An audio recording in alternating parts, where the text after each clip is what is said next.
Well, all right. So, what do the topics of drug addiction, parenting little boys, discernment, feminism and modern women, um, dating strippers, what do all those things have in common? What do they share? Well, some of you, just from hearing those things mentioned in a group together, can kind of already see where this is going. And I believe that I've got a few points to add to the kind of global conversation going on right now about these things that are very important and I haven't heard anybody else talk about. And after thinking about this for quite a while, actually, I am of the opinion that these guys who are talking about this stuff have missed a couple of these points completely because they don't actually have any life experience participating in these behaviors. I could be wrong, but I don't think so. And let me tell you why. Back up here for a second. We're talking about today on the Gone Legit channel, we're talking about raising up young boys so that they can use discernment when participating in the dating and potential marriage marketplace. They're going to encounter a very high amount of feminism, and if they have an understanding of people who become addicted to drugs and how to deal with and communicate with and problem solve with those people, and the common ground that some of that has with dating strippers. It goes a little something like this. Okay, so right off the bat, my heart goes out to women here. I have daughters, okay? I don't have a bone to pick necessarily, particularly with women. I don't think anything's equal in the world. I don't think anything's 50-50.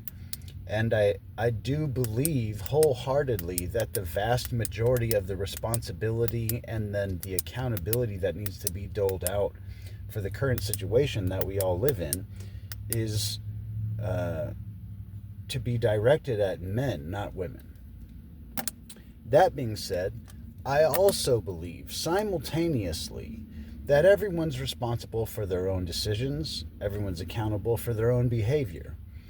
And if you begin to give women a pass for the crazy shit that they do, then you are actually performing an act of war against them. And because I'm all about bringing people together, I'm all about men and women having fruitful, successful, fulfilling, enjoyable relationships. I don't think that anything that I'm about to present to you here this morning should be taken as throwing fuel on the fire in terms of the battle between men and women. I'm not trying to do any of that. I'm trying to put the fire out. I'm trying to bring people together, and I have an extensive amount of experience in providing that service to the community. So here's some observations that I've made that you may have seen as well. And the way that I have thought this through and I'm about to describe this to you hopefully can help you identify some things that you may have missed in your own analysis that you can now pick up and use moving forward to be wasting less time and having better results overall in your life, particularly when it comes to your relationships. And so here we go. Most modern women have been immersed in a very gynocentric and feminist way of operating, way of being, way of thinking. And that comes from the way that their parents raised them, also their education. And I'm not taking a shot at women because of that. I'm just making an observation here. So this is where we are now. Most of these women, whether or not they think they're a certain kind of political leaning or a different kind of political leaning, they share this common base foundation of feminist beliefs and feminist thinking and feminist behaviors. And what I mean when I say that is they will want to benefit. It's double dipping. They want to benefit from being a woman and all the things that come along with having the privilege of being a woman. They also want to benefit from preaching to men that men should voluntarily be taking a back seat in all areas of life and business and love relationships in order to provide women an opportunity to pretend and then indulge in their emotional status that follows this pretending, that they're equal and they can do everything men can do, and they're just as strong as a man, and they're just as smart as a man, and they're created by God to make decisions using the same logical, functional process that a man would use. Obviously, all of that is completely ridiculous, and any qualified person that has any kind of higher education would have to agree that there's no such thing as equality in any way, shape, or form. No matter how perfectly precise your process of manufacturing is, there is absolutely no way in the world that you can make two things exactly the same. I am a professional fabricator, and let me tell you that if you were to have to make two parts from a blueprint that are exactly the same, you would be unable to perform that, no matter what kind of tooling and equipment you are provided with. If you were provided a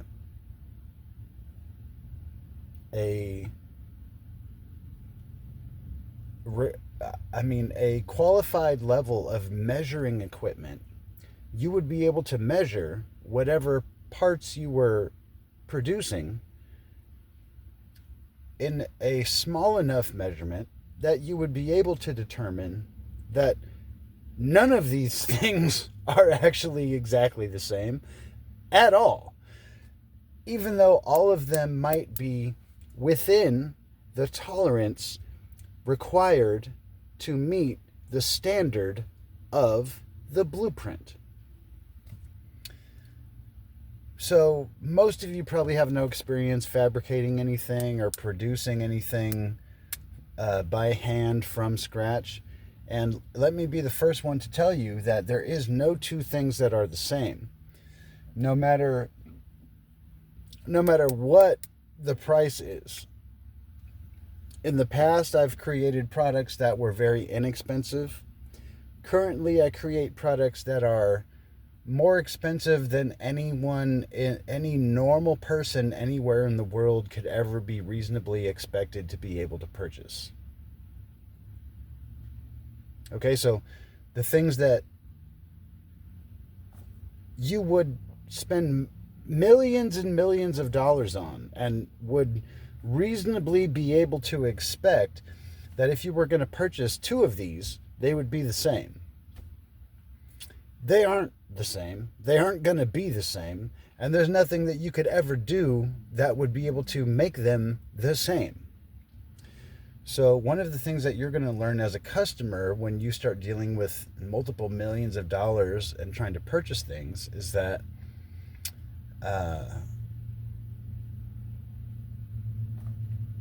I got bad news, bro. You can never buy two of the exact same thing. I don't give a shit how much money you have or how important you are or how badly you need these things to be exactly the same. At some point in this arrangement, there's going to be a conversation that has to take place where you are going to have to realize that that's impossible given the right measuring tools. And so the result of the conversation is going to be, where is the line in the sand that we can actually work with so that we're not expecting everything to be the same as we go forward here, and we can just kind of make the process work, and there's a tolerance that we're going to agree to where as long as everything that we make fits within these tolerances, it's all right, and it can be provided to the customer and then sold to the public. And you'll find that that's the case in any business, in any business that makes products. So back to the beginning, 12 minutes in, here we go, let me get to the point. So modern women have behavior patterns much like hardcore drug addicts. They have been taught and programmed that they really shouldn't be held responsible. They really shouldn't be held accountable. And if at all, in any way, the best strategy for them to use at any and all times going forward in life is to make themselves the victim at all times, in all ways, because that is the most effective way for them to get attention in addition to leverage.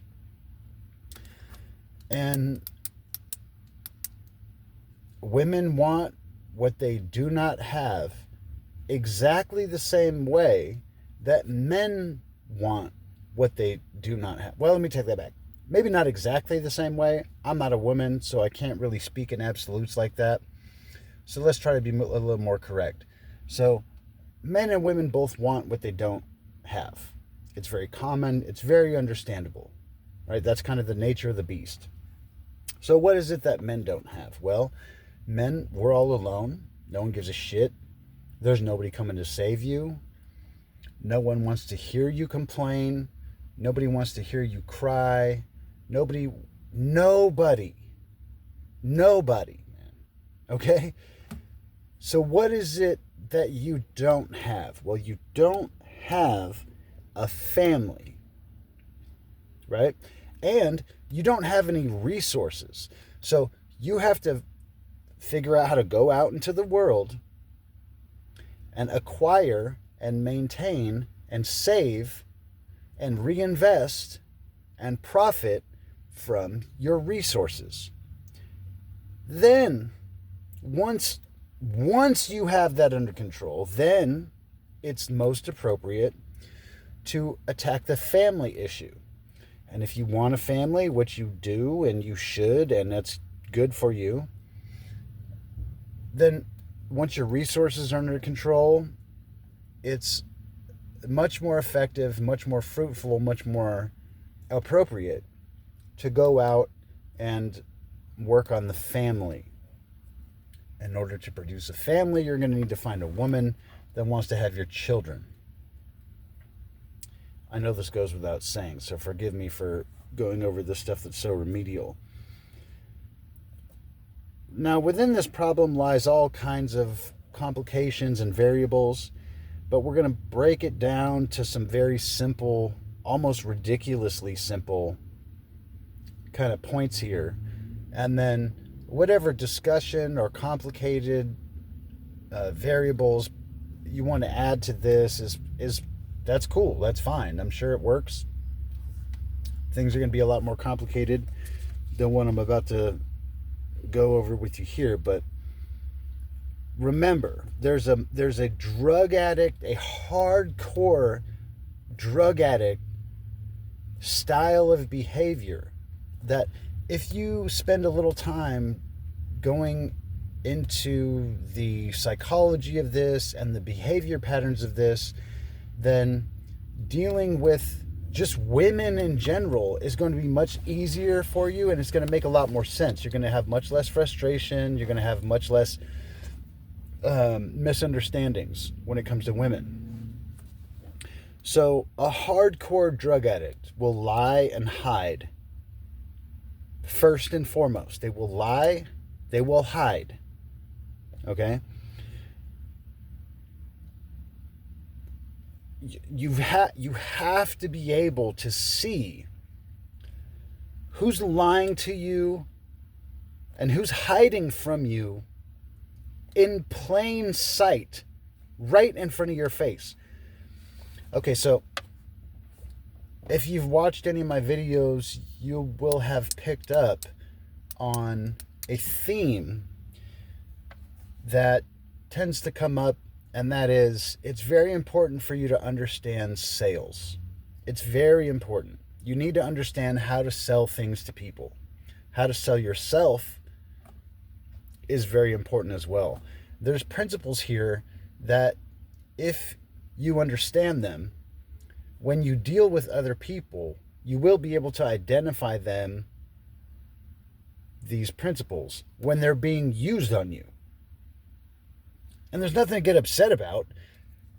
It really just comes down a lot of times to having effective communication and being specific and not being vague and bland and weak and having some undirected discussion about nonsense.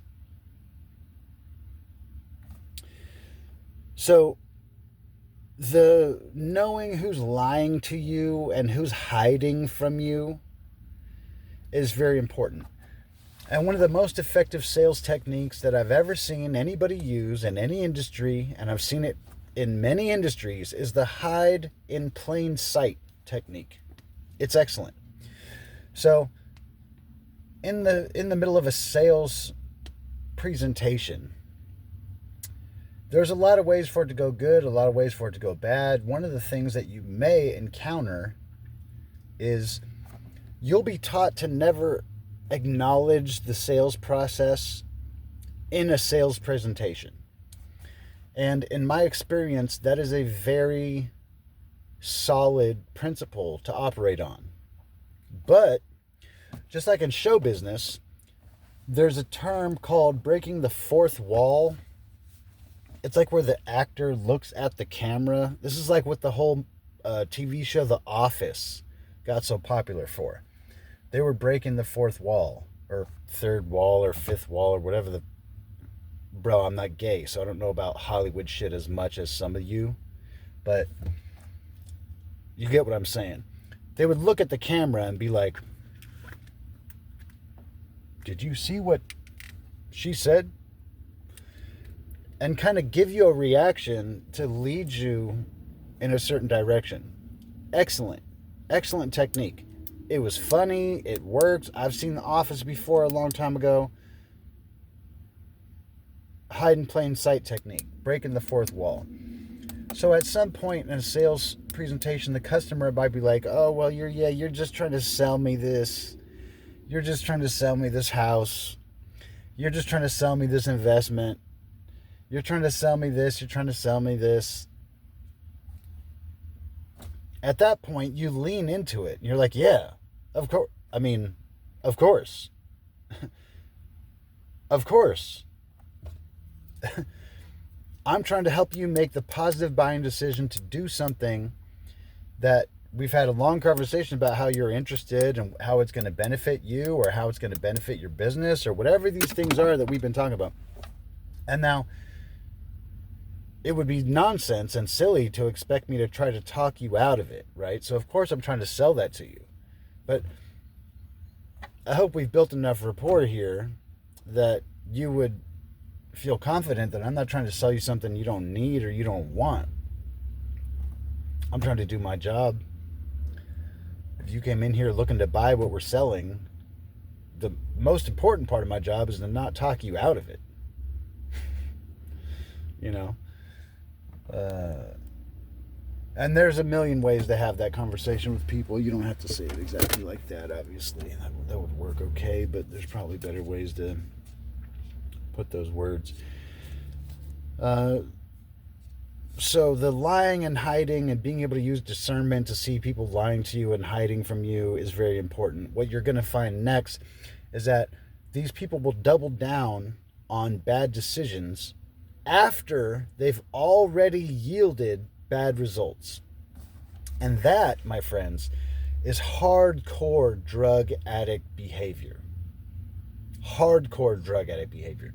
So before social media and before smartphones and everything like that, you would have a very, very clear line in society between people who would perform a behavior, receive completely terrible, destructive, life-ruining results from that behavior, and then they would double down on that decision and continue that behavior.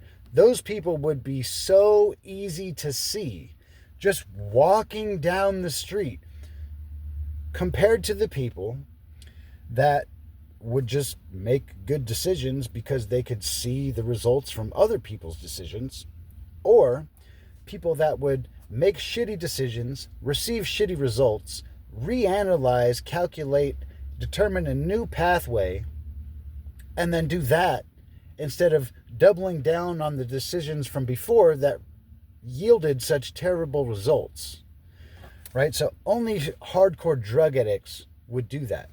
And they would be in the street, dirty, with crapped out clothes on, and it would be absolutely crystal clear to see the difference between the people that could learn from their decisions and the people that would learn from their decisions but also choose to double down on the bad decisions. We're going somewhere with all this. It took me way too long to get to this point, but this is one of the seeds that's very, very important to plant into your mind so that you do not continue to perform this behavior in your life. Doubling down on bad decisions is so crazy. You cannot afford it. You cannot. Compounding bad decisions is worse than if you had a bank account that had compounding negative interest. You would never put your money in a bank account that had compounding negative interest, would you?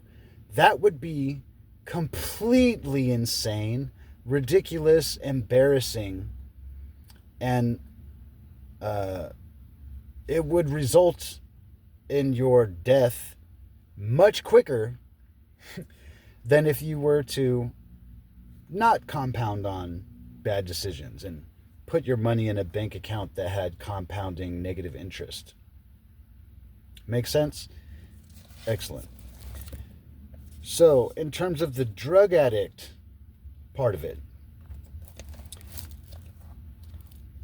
if you deal with modern women and you just assume that they behave like hardcore drug addicts, you're better off from that starting point than if you deal with modern women and expect them to behave like men, which would obviously be ridiculous, but that's how your family and your school and your church and these women that you're potentially going to be dealing with, they're going to tell you that they want you to treat them like men.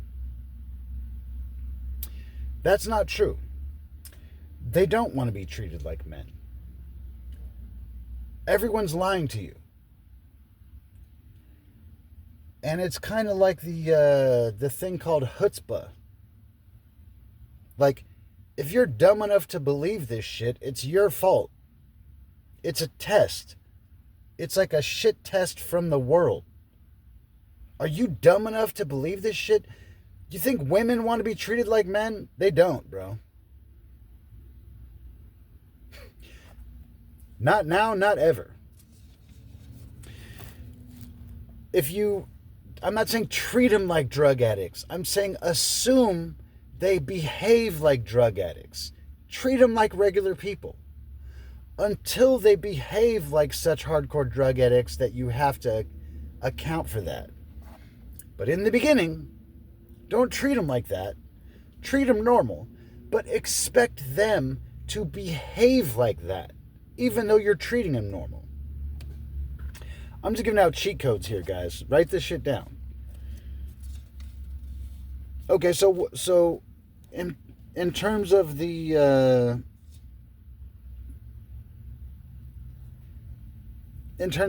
points here, let's blaze through this stuff here real quick. So here's some points. So in terms of the modern women situation, it appears to me that the best women left as marriage material are the hardcore religious women.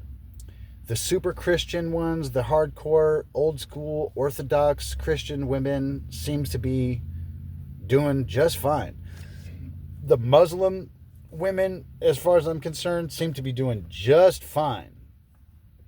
I know personally have extensive life experience with Iranian American Muslims in Southern California. I could preach to you about how wonderful these people are for days. I come from a Protestant Christian family where my father and my grandfather were preachers for the church for like decades and decades and decades. So you might imagine that these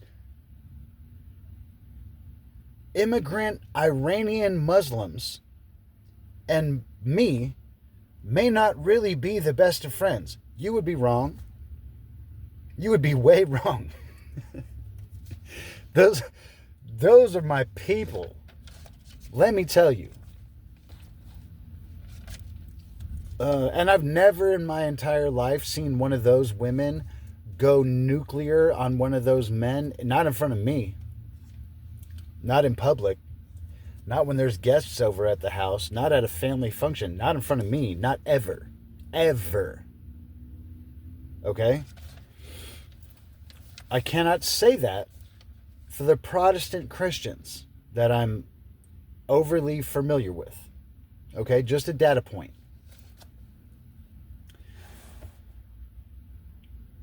Okay, so guys, there's going to be a lot of you guys that have struggled with alcohol, drugs, cigarettes, whatever it might be.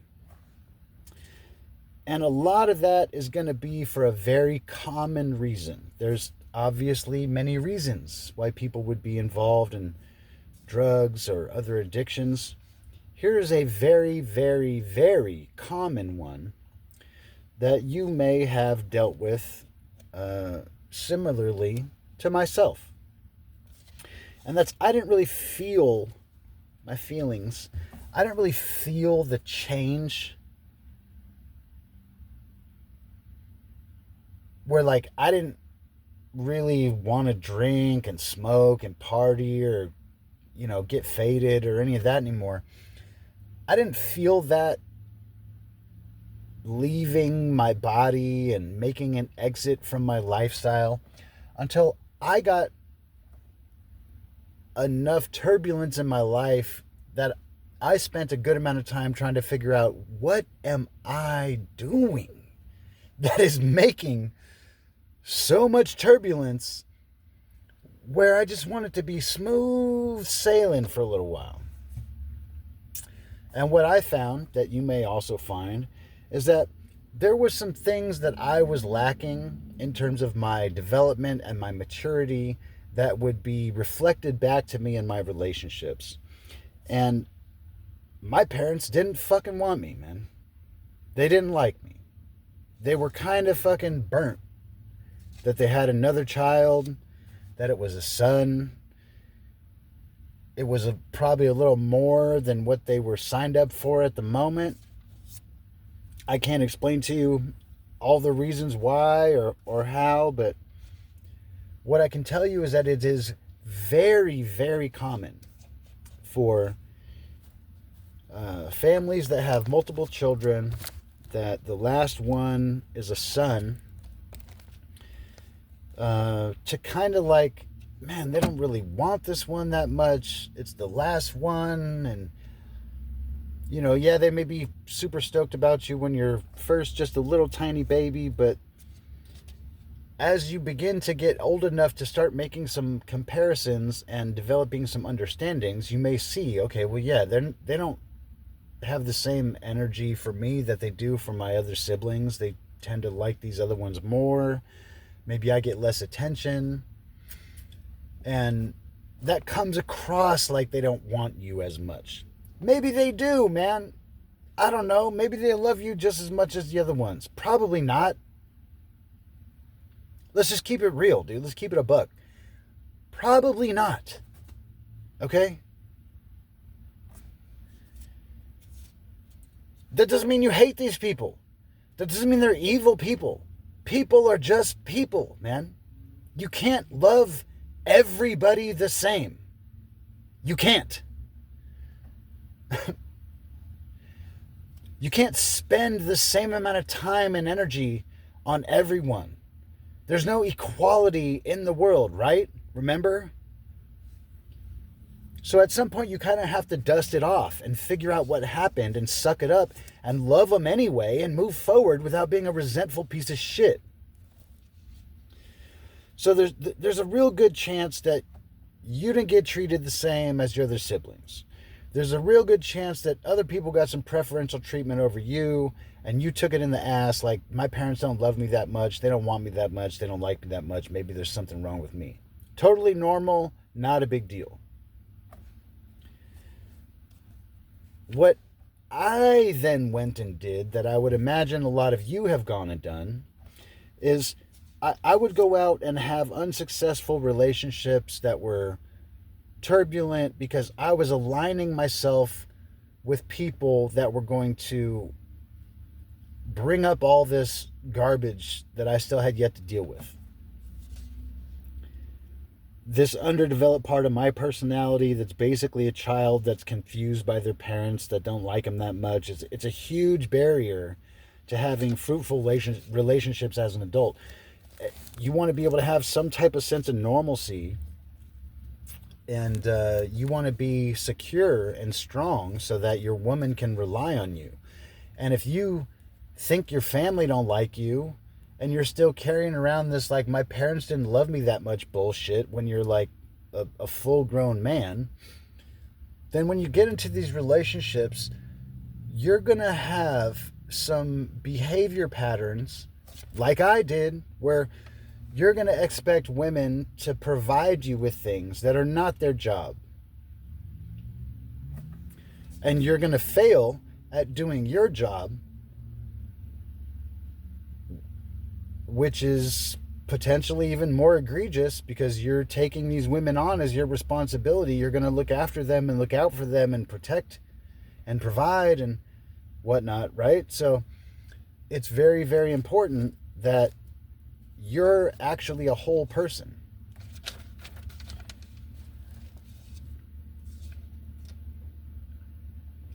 So women want what they don't have, just like men want what they don't have. Men don't have the family and the resources, so we have to go out and get the resources so that we can then have a family. What is it that women want?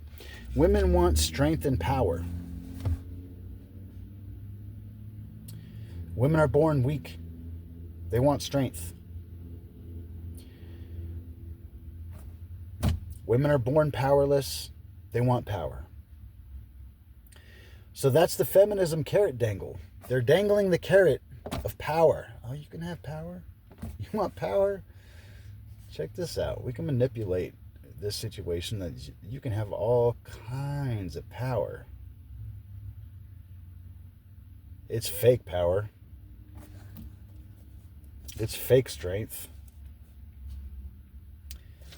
And that's why the more perceived power and strength that these modern women who've been infected with this modern feminism, actually I take that back, even the old feminism was satanic, but the ones that we are dealing with now are the ones we're talking about. So they've been infected with this feminism that promises them strength and power. And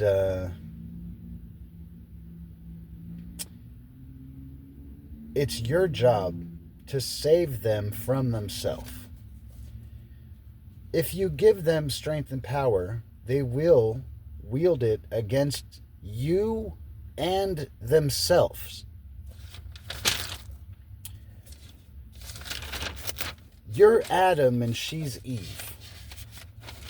You don't have to believe in the Bible to go down this path. Okay?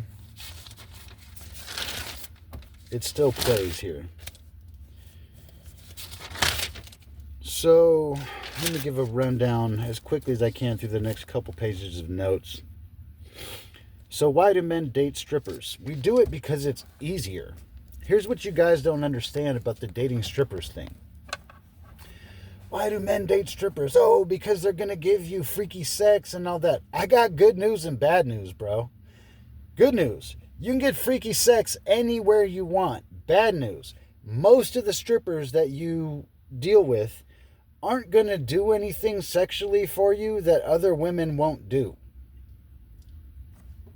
Okay? So, you'll hear some psychologists and podcast guys talk about and kind of speculate on why this goes down. Let me actually tell you.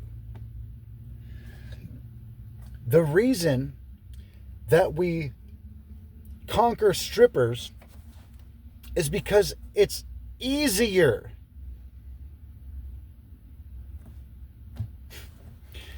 You would think there's competition there. Okay, maybe. Not really.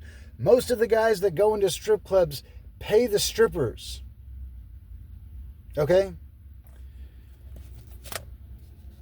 That's the fastest way to never hook up with a stripper, is give her money. I'm not going to get into all that at this point. If you need further discussion and explanation on this, I guess you can ask and we can get into it. But it's easier because you can escape your loneliness without the requirement of becoming a better man. Everything about it is easier than dealing with a normal chick. Everything. You don't have to do shit. You got the higher ground in the relationship already.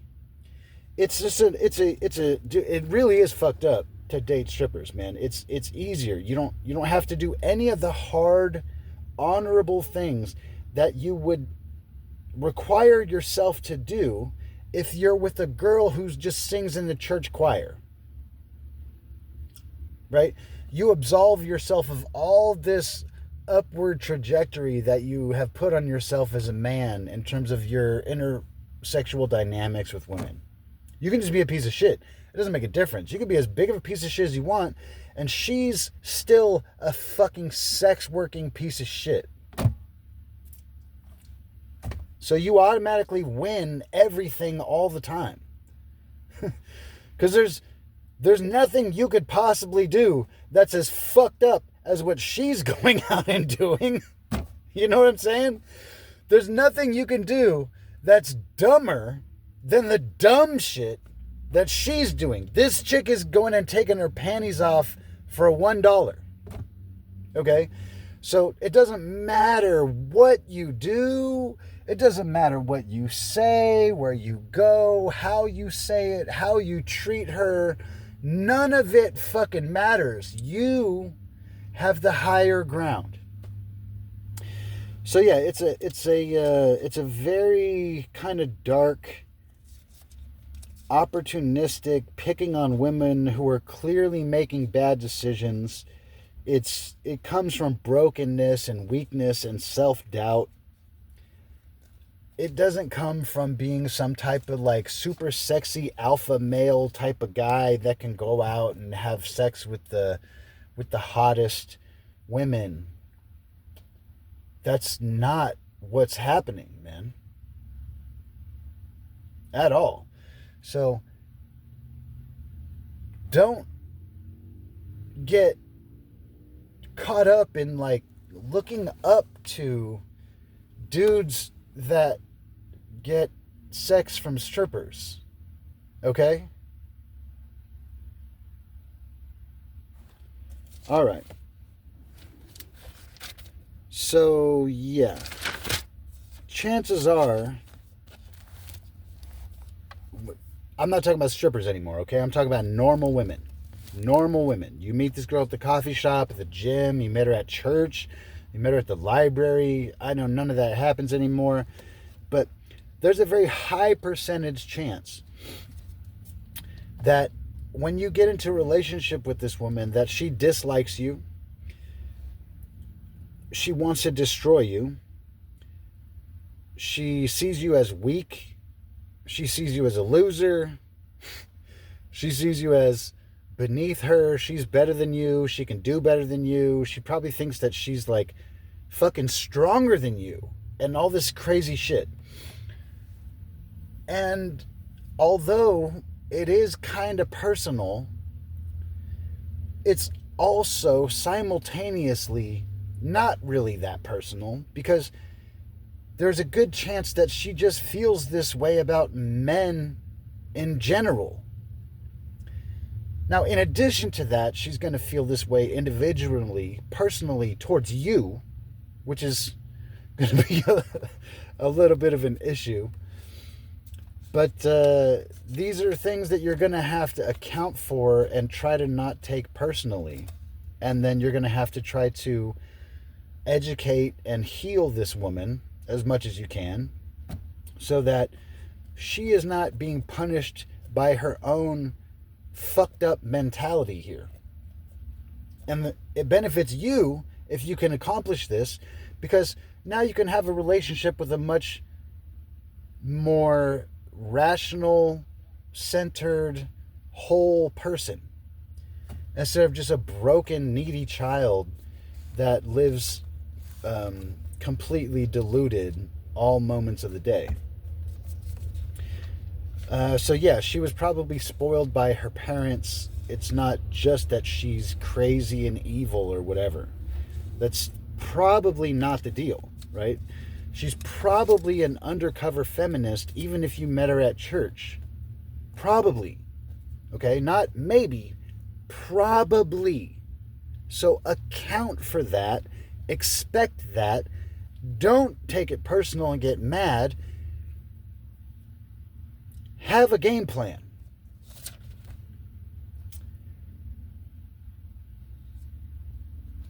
Most women don't see most men as even human beings. I'll say that again. Most women don't see men as humans. Okay, they see you as a tool. They see you as a chump. They see you as a slave. They see themselves as a completely separate species that is superior, and you could be considered more like a underdeveloped caveman that shares a similar body type, but not similar mental capacity. And you can reinforce that with your behavior, or you can challenge that with your behavior. So don't be more like a tampon than a human to a woman, or she will treat you and see you like a tampon, where she can just shit on you and bleed on you and throw you out.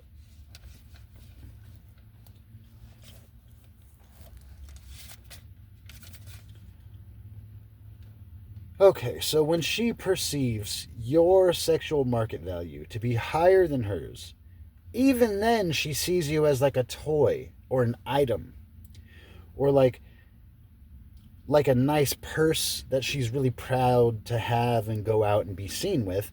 And then as soon as you fail to maintain the gap in the perceived sexual market value, meaning that yours is higher than hers, as soon as you fail to maintain that perception gap, now you're just like this purse that everybody already has, that's like already been made into a meme, and it's like really embarrassing to be seen with you anymore.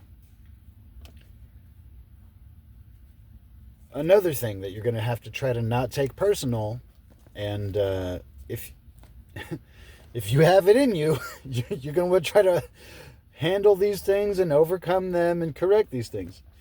Okay, she doesn't see sex the same as you. Okay, sex is going to be a tool to get what she wants. It's going to be a weapon to destroy you. Outside of that, there is going to be very little, if any, almost next to zero sexual experiences in your life that will be shared together and enjoyed in the same way. That is going to be such a small percentage of your sex life experience that it pays to never expect that and to just assume that that's not possible. If and when it does happen for you, it's like icing on the cake. It's like an extra special little sweet little gift that you get to have. The better position to take is to go into this and know that she sees sex as a tool to be used to manipulate you into performing behaviors that she wants or needs you to perform. Don't take the word manipulate and run with it. Everybody manipulates everything all the time. All that really means is to like take something and do something with it. Manipulation can kind of get run off the rails, and to be with a woman that's just really manipulating you all the time is just, it's a chore, it's a stress, it's not worth it. It's nice if they could be upfront and honest. That's not what they're built to do. That's not what they normally do. So expecting that is ridiculous. You should expect to be manipulated. And then when you're not being manipulated, you should really reward that behavior clearly. That doesn't mean overflow, pedestalize, gush for this chick. That just means acknowledge the honesty and logical behavior and reinforce that. It could be a very small amount, but every little bit counts. It all helps. It's all going to add up to have a little bit of ROI for you in the end.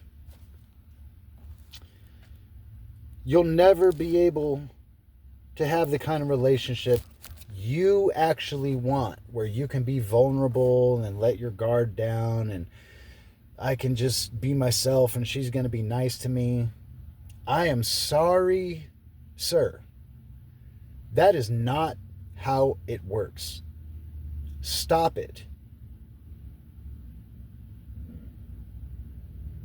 What the fuck are you smoking? You're not equal with her. She's not your mom. Okay? It's not her job to be your peace. I want my wife to be my peace. The fuck out of here, homie. That's not her job, bro. You bring her peace. Women are chaos demons. I love you, women. I was raised by women. Okay? I have daughters. Okay?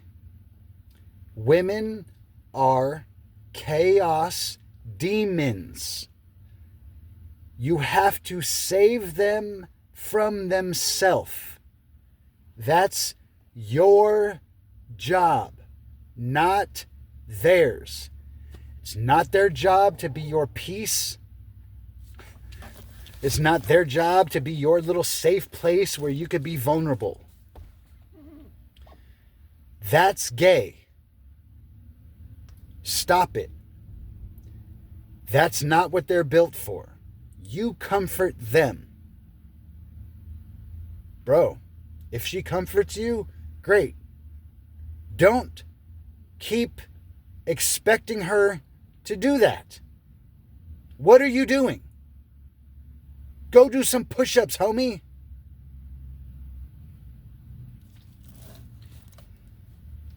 It's your job. She's created to be your companion. You're in charge of her. She's not in charge of you.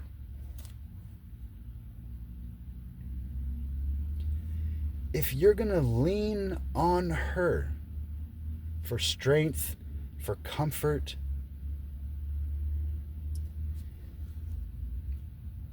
you are a thief. You are stealing her life's purpose away from her and taking it for yourself. That's gay. Don't be a gay thief.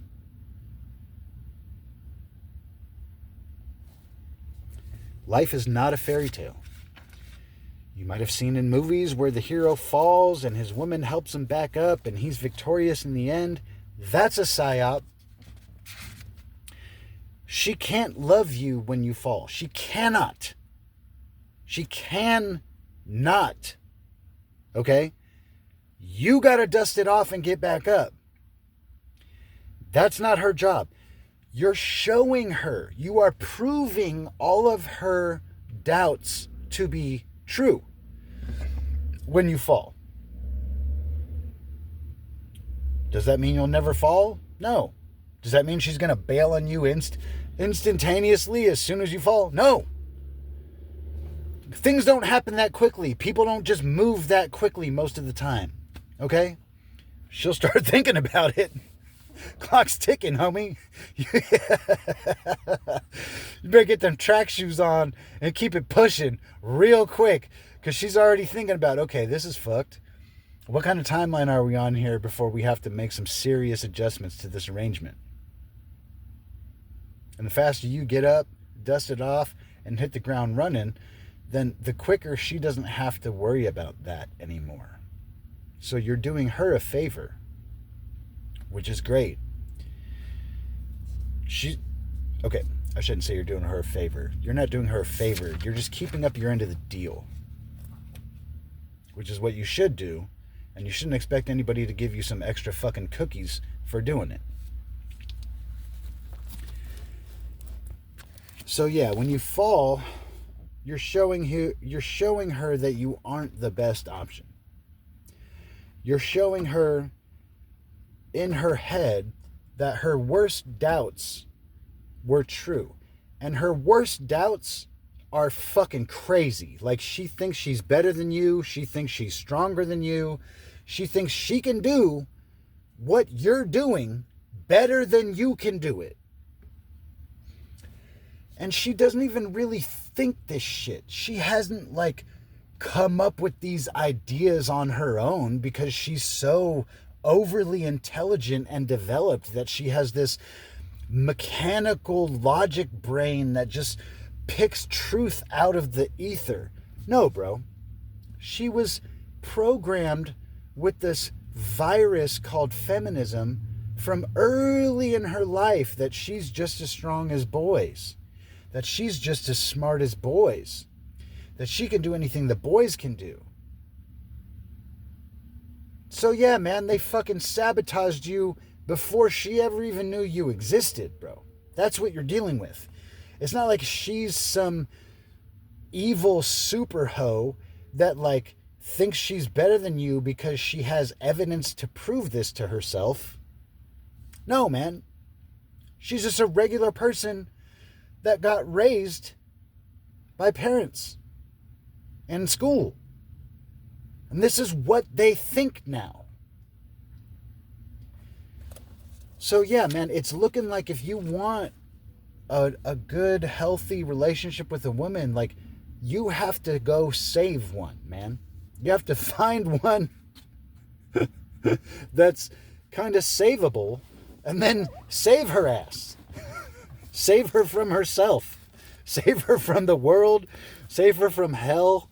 Save her from society. And you can do it. It's possible. It ain't easy. It ain't going to be easy street. It ain't going to be like, oh man, that was easy. Let's go do that again. That ain't gonna that ain't gonna happen. It's gonna be some work, man. So the worst possible thing, this is where people are really stuck. The worst possible thing for you to do with a woman is to pedestalize her. Put her up on a pedestal. Let me lift you up above me and look up to you and put you on a pedestal. And now she's looking down at you. She's like, look at this weak, gay, trash ass, poor excuse, short breath taking, small stride having, no weight lifting, no money having, no communication skills getting, embarrassing fool.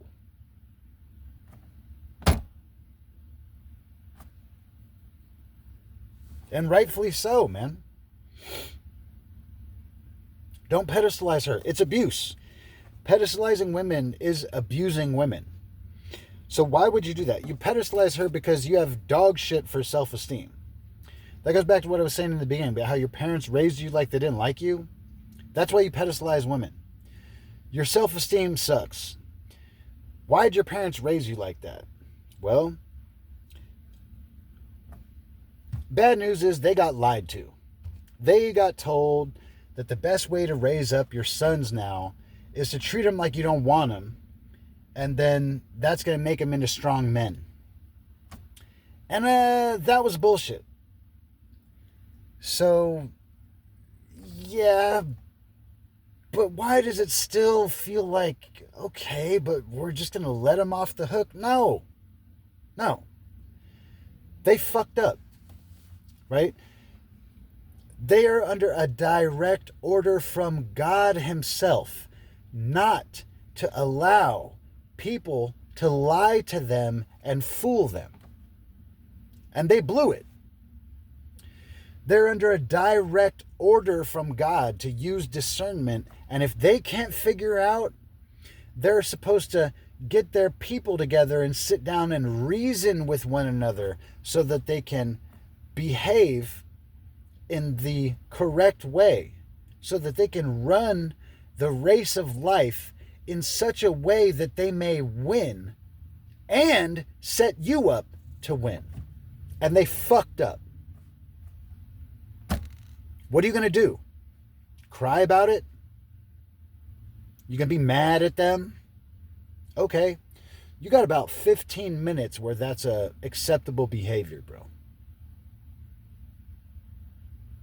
You can pause this and do it now if you need to. But after about 10 or 15 minutes, that's no longer acceptable and you have to do better. Am I saying your parents don't love you? No, man. I'm sure your parents love you. My parents love me. It's like a love-hate thing. They love me, I love them. It's all good, man. It's all good. They fucked up. Guess what? Nobody's perfect. You fucked up too, right? You fucked up in your life. It's going to be all right. They were supposed to use their discernment. They didn't.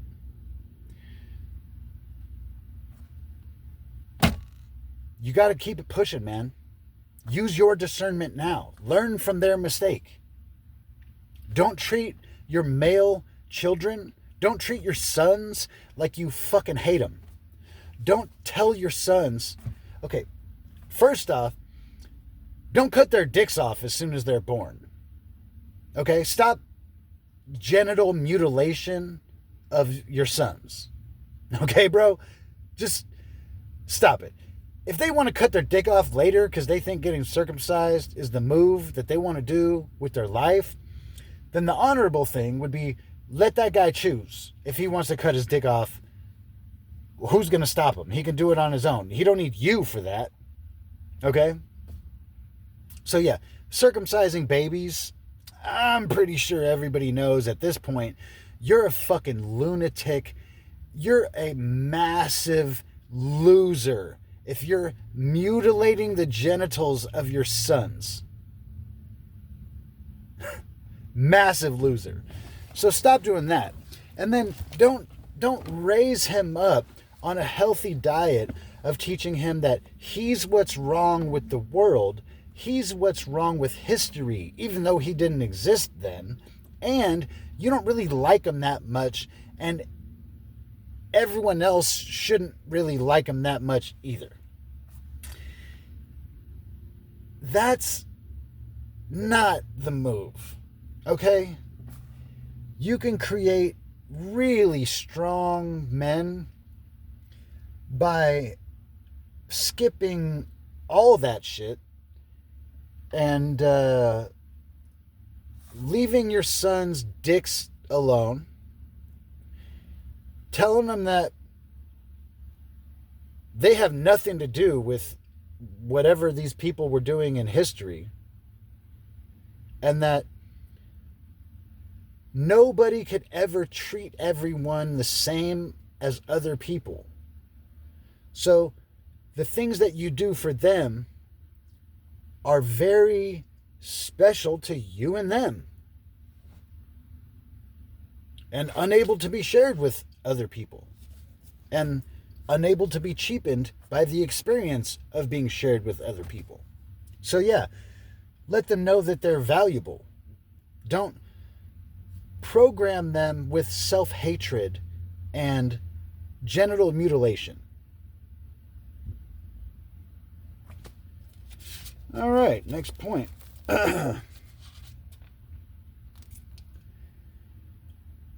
So yeah, it's the same reason that men date strippers. Here we go, all the way back. Let's circle this thing back to the beginning. So the reason that you might date strippers is because it's easier than dating normal women. That's the same sin that your parents committed when they told you that you were a fucking piece of shit as a child.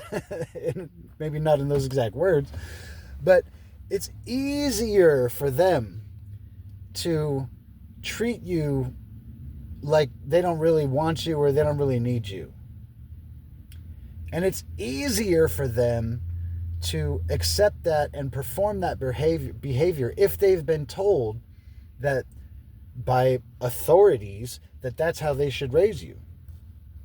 They get this really smooth, really easy opportunity to bail on their discernment, to abdicate their responsibility for making correct decisions and be like, oh no, the experts told me I just raise up treat them like shit, whoop their ass, cut their dicks off, tell them they ain't worth a fuck, and they'll grow up to be healthy, wholesome, strong men. Obviously, that sounds fucking crazy at this point, and it's ridiculous. So, that's where the devil makes his entrance, is it's offering you an easy way out. You don't really want to spend all this time and energy raising up these kids, man. It's so much easier if you just kick this fool out. It's so much easier if you just tell this fool that men are the problem and he's part of that group, so he better fucking apologize to everyone in the world and then figure it out. It's so easy compared to like looking your son in the eyes.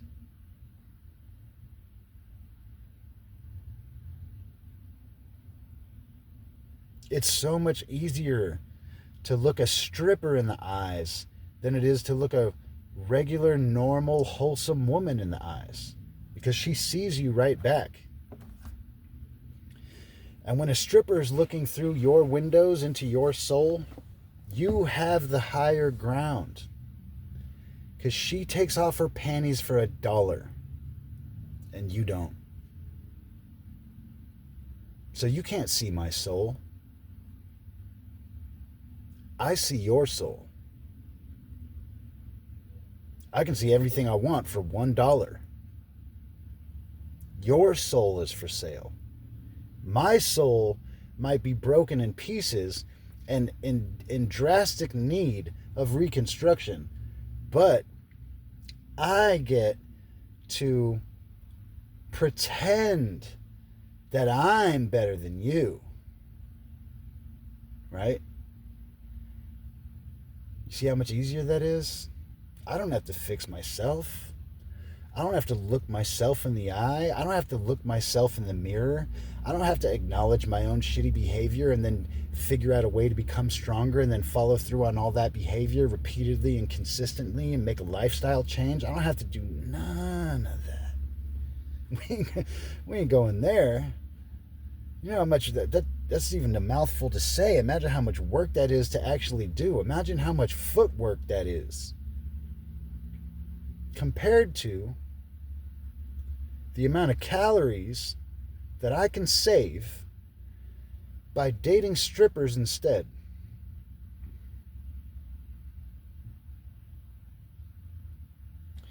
The devil is always in the details.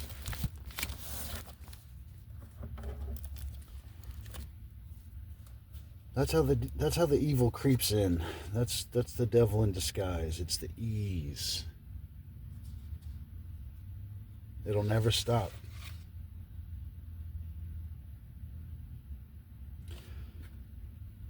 So anytime you want to do something because it's easier, that's cool.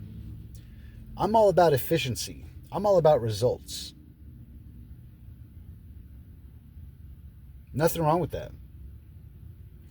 But when you're tempted to do something the easy way, and you get that little spot in your stomach that's like, homie, for real?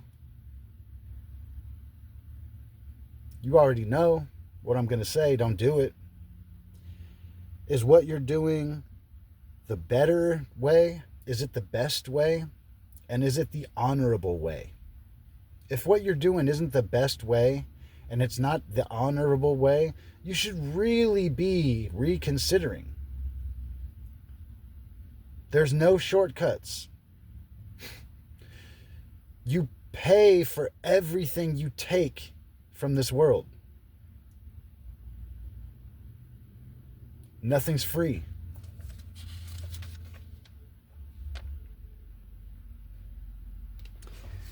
See if I missed anything important. Hot takes today. Let's wrap this up. It went a little bit longer than I expected, but if you made it this far, like the video, subscribe to the channel, write me something in the comments, tell me where you disagree with me. I'm out here trying to preach to the masses, but I'm also not some ridiculous fool that is uncorrectable. So if I'm going sideways and you got a bone to pick with what I'm saying, feel free to holler at me and let me know. I'm not going to hate on you. Hot takes for the day. You're under a direct order from God himself not to be afraid. You're under a direct order from God himself to use your discernment and never let people lie to you.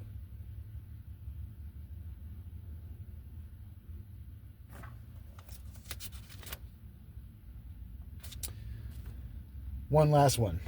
You'll be a lot more successful with women if, as a starting point, when you talk to them, you imagine that they already have full-blown AIDS. Then take them out to dinner, still thinking and behaving towards them like they're like one of your sister's best friends that you're going to be nice to, that you grew up with, but that also has full-blown AIDS. And you would not put your dick in there because it would mean a death sentence for you. And then once you can kind of put your mind in that state, maybe tone it down a little bit. Like, maybe not really, really, really treat a chick like she has full-blown AIDS, but you get my point. Like, you want to go there, and then maybe dial it back like 5%. You know what I'm saying? And then don't ever be yourself. That's embarrassing. Be the best version of you. All right, everybody. Much love. Have a good one.